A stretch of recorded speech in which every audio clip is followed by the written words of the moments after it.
Sometimes creating is a test of tenacity, especially when something you're working on feels so difficult. It's like setback after setback. Working on this painting and dealing with the setbacks, I've learned three things from it that I believe will help my mental going forward. And I wanted to sit down and talk about them, and hopefully, it'll inspire some people that are out there.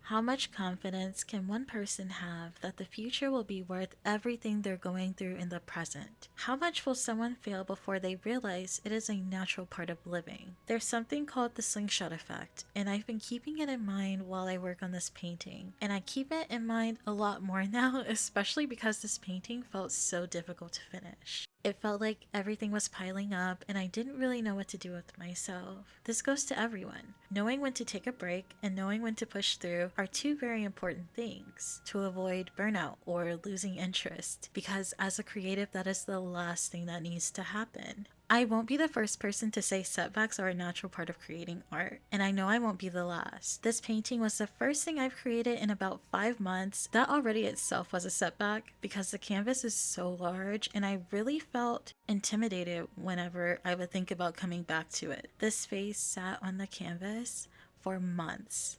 Looking back, this painting was really a testament to see how many times I can do something before I fail and give up. And I believe some people would really benefit from knowing that part of themselves as well. How often does it arise? What sparks the feeling of wanting to give up and lay down? Is it the time of day? Is it a certain task? Sometimes it's very specific.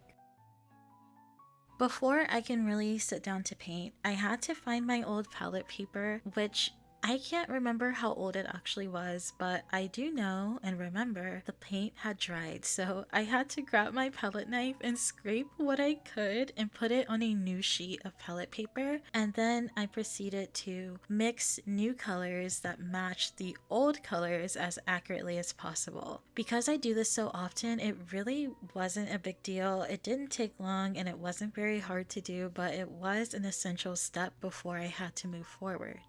Mixing paint used to be very difficult to me. I didn't really know how to approach it. I didn't really understand using medium, and I definitely didn't understand how to combine colors effectively. To reduce overwhelm, I used the primary colors as well as burnt umber, black, and white. And it feels like I can make a lot of colors using that simple palette. So that's what I've done for years. I recently added a rose color. I cannot recall the name of it off the top of my head, but it's a very pretty rose. And I've used that in this painting, and it's kind of inspiring me to branch out a little bit more.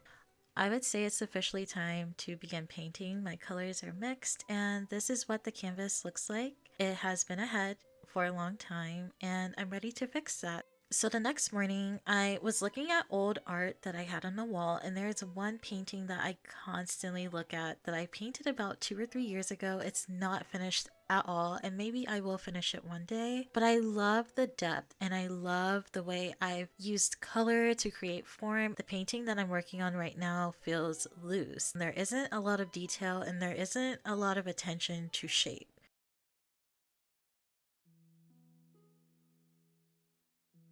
This is the very cliche section of the video, and it really does change your mindset. I promise. In my life specifically, there are a lot of things I could be grateful for. I'm grateful for the space I have to create and the time that I have to do it. I'm even grateful for the setbacks I went through with this painting, even though it was so frustrating at the moment.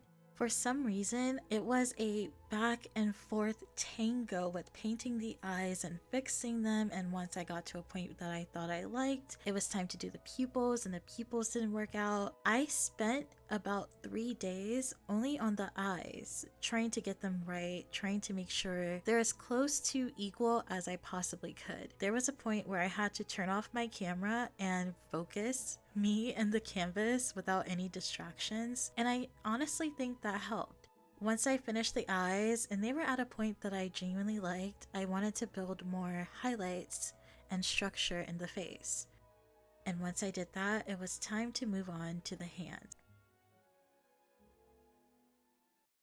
Hands are iconically one of the most challenging parts of the body to draw or paint or fill, whatever have you.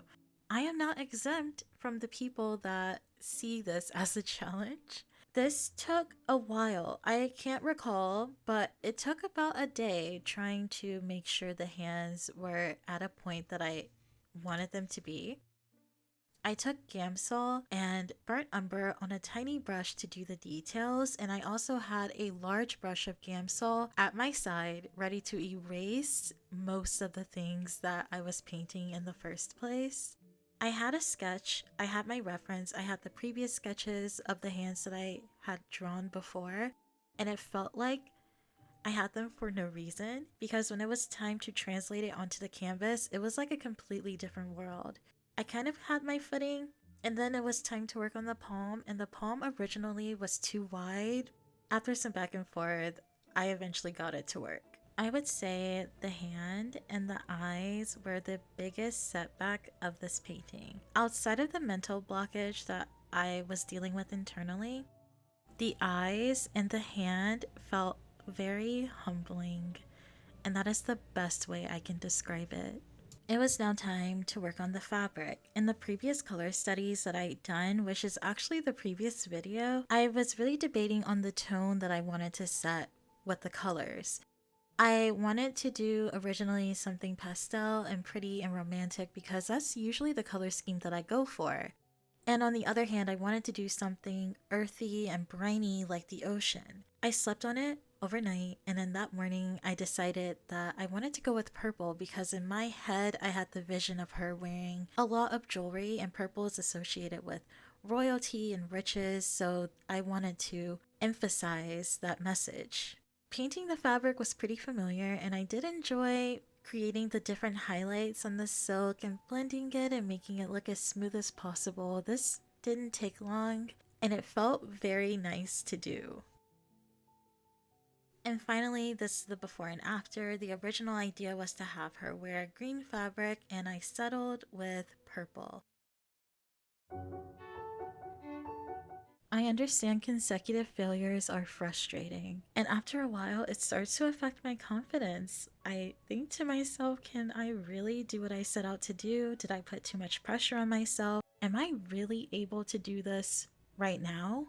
This is a setback. This is a mental block. Sometimes it can be pretty intense. A silver lining is visualizing the setbacks on a rubber band that's pulling back with more and more tension. Eventually, a breakthrough will happen, and it'll release. It'll propel you forward, but it does take time.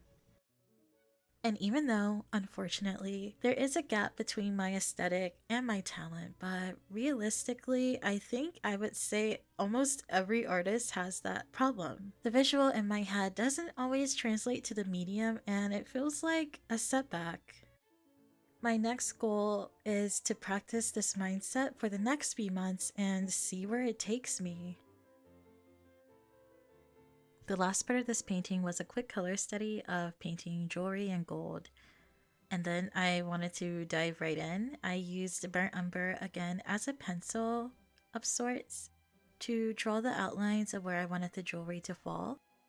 And of course, my trusty brush with Gamsol was there to clean up any messes. I wanted her jewelry to be layered, and then I wanted one long necklace to come down across her chest. I also wanted her to have a lot of rings on her finger, and I wanted the fabric and the cloth to be met with a ring of pearls. I believe pearls really emphasize the message or the idea that she's a part of the ocean. She's a part of the water. She's in front of the ocean and the rocks. And pearls really just drive that message home. I debated between silver and gold because I personally am a silver person, but gold felt more regal, so I decided to do that. Next was my favorite part, the finishing touches. I believe this is called glazing. I like to put a warm tone, usually like a pink or a purple, on the face in the warm areas of the face, such as the eyelids or underneath the nose or on the cheeks. And I like to lightly blend them out to add a sort of life to the painting. And I add the sparkles and twinkles to the eye, and that is basically all.